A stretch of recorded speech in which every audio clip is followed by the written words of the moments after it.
Interweaving storylines, a mission to Mars, and the debut of the Sequids. Invincible episode 4 had a lot of awesome stuff, and we're going to cover it now in this spoiler review.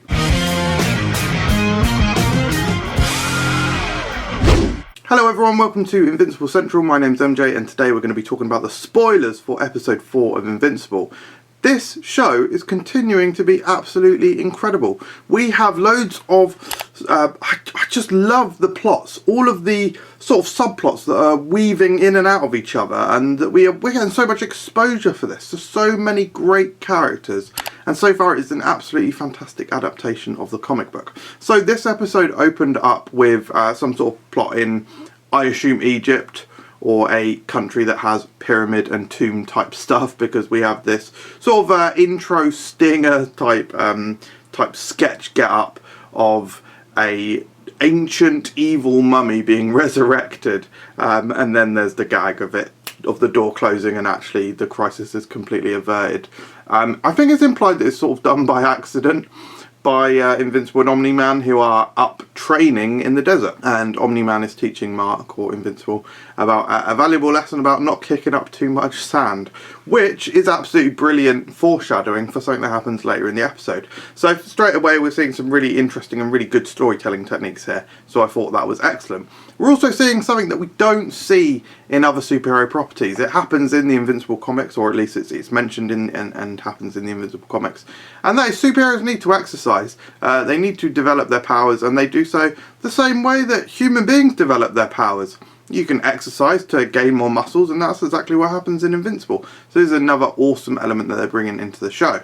Reference to that opening scene with the tomb. Actually, I want to shout out the lighting. I really love the lighting in this show, and yeah, some of it does look a little bit cheap. That you can tell that some of the techniques are very much sort of a post-production or like After Effects style of lighting and animation. But actually, the color grading on the show is really nice. Like these environments here with the green glow, I think they looked really good. Then we move on to this incredible scene with the Guardians of the Globe, or the new Guardians of the Globe, and Cecil. And I absolutely love that Cecil has left this stain of the murder scene on the wall, basically saying, look guys, you need to live up to the reputation of the Guardians of the Globe, and I'll wash that off when you do. Like, again, it shows the ruthlessness of Cecil, and I'm absolutely loving Walton Goggins in the role here. His voice is absolutely perfect for it. His like ruthlessness and the fact that he will go to any length to sort of for the safety of his country is something that is just awesome, and I think it works really well. And that's something that we'll see later on in the episode as well. As I said in the intro, we do go to Mars in this episode, so this is awesome. Again, I think this is brought slightly forward than it appears in the comics. And also an interesting thing to note is that I thought I was going to predict the mid credits sort of / end scene, but actually it was a different reveal than I was expecting. So I guess they're saving some bits for later on, if they even do the subplots. But the whole Mars mission was great, and the subplot of the Sequids, absolutely amazing. And the Sequids, so creepy.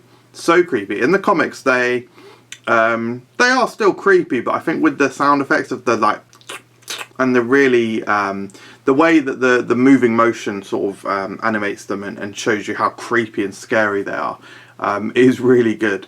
Whilst this is all kicking off on Mars, back on Earth we get some great character development for Debbie and Nolan, and in fact they go on this date to a country, and we see yet more of Nolan's manipulation and abusiveness. It's absolutely awful to see. Yeah, he is acting so villainous and so horrible, and the way that he forces Debbie to say that she trusts him, and then his refusal to help the people that are dying. Like, this is obviously I think this is definitely going to be a turning point for Debbie. She was already on the side of not trusting him and thinking there's something else going on. I think this fact here that he has literally sort of snapped and has shown that he's just completely unwilling to even help people that are definitely dying. I think that's going to be I think that's going to be a point of contention for her. And I just want to say that in the comics, the murder of the Guardians of the Globe, between that point and then sort of the characters in the show finding out that it's Nolan, is very short. It's over the course of like a couple of issues, and basically we find out straight away. So the way that they are handling it in the show to be more of a mystery and stretching it out, I think it's going to have more impact in the long run, and I really like that aspect of it, and particularly the increase in Damien Darkblood's role is so good, because Damien Darkblood is so great in this show.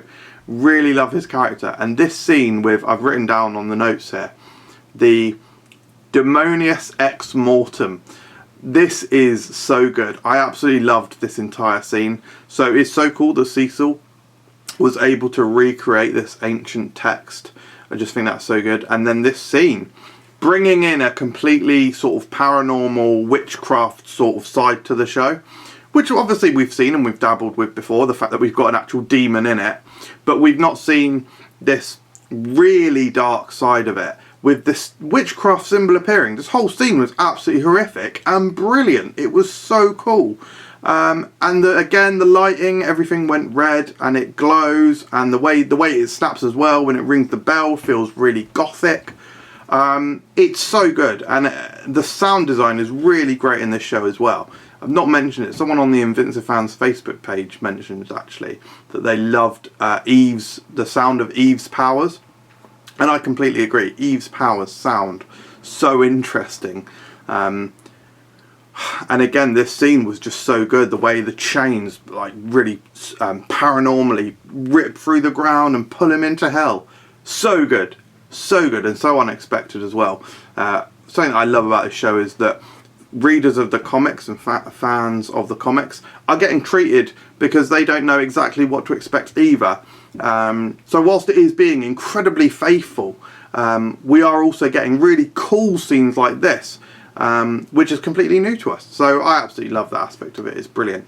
And then, so like I said earlier, I thought I might have been able to predict the sort of end stinger teaser scene, but actually we get the reveal of Robot's body.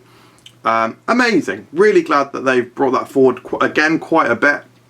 This happens much later in the comics, but it makes sense following on from the sort of cliffhanger of episode 3.